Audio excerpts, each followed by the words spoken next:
ได้มีพิธีประดับเหรียญไซแห่งงานเหรียญการละนึก50 ปีวันสั่งตั้งสภาแห่งชาติ2,000 บาท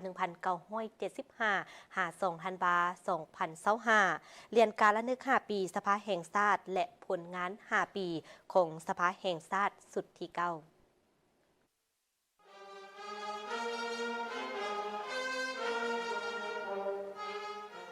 ตอนบ่ายของวันที่20 พฤศจิกายน 2025 ที่สภาแห่งชาติได้มีพิธีประดับเหรียญไซแห่งงานเหรียญการละนึก50 ปีเหรียญการละนึก5 ปี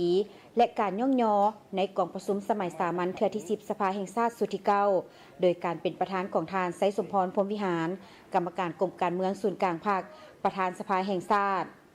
โดยปฏิบัติตามมติของคณะประจำสภาแห่งชาติว่าด้วยการประดับเหรียญการละนึก50 ปีสภาแห่งชาติให้แก่บรรดากรรมการกรมการเมืองคณะเลขาธิการสมาชิกสภาแห่งชาติสุดที่1หาสุดที่9รัฐมนตรีเทียบเท่าเลขาพรรคนครหลวงแขวงห้องรัฐมนตรีห้องเลขาพรรคนครหลวงแขวงและคณะประจำสภาประชาชนขั้นแขวงแต่สุด3หาสุด4ในพิธีได้ประดับเหรียญไซแห่งงานให้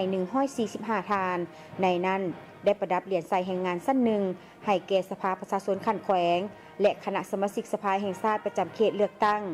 ประดับเหรียญไซแห่งงานสั้น2ให้แก่สมาชิกสภาแห่งชาติสุดที่9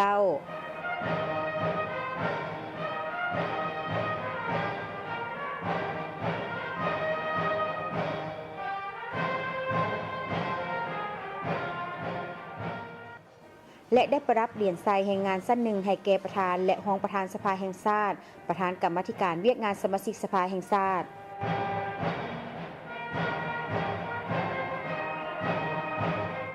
ได้ประดับเหรียญการละนึก50 ปีวันสร้างตั้งสภาแห่งชาติและเหรียญการละนึก5 ปีของสภาแห่งชาติสุดที่9ให้แก่ประธานสภาแห่งชาติรองประธานสภาแห่งชาติ5 ทาน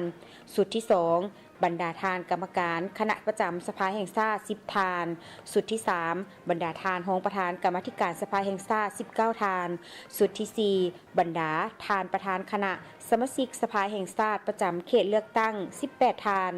สุดที่5บรรดาสมาชิกสภาแห่งชาติเขตเลือกตั้งที่1 13 ทาน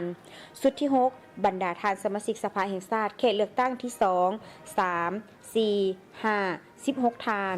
สุดที่7บรรดาสมาชิกสภาแห่งชาติเขตเลือกตั้งที่6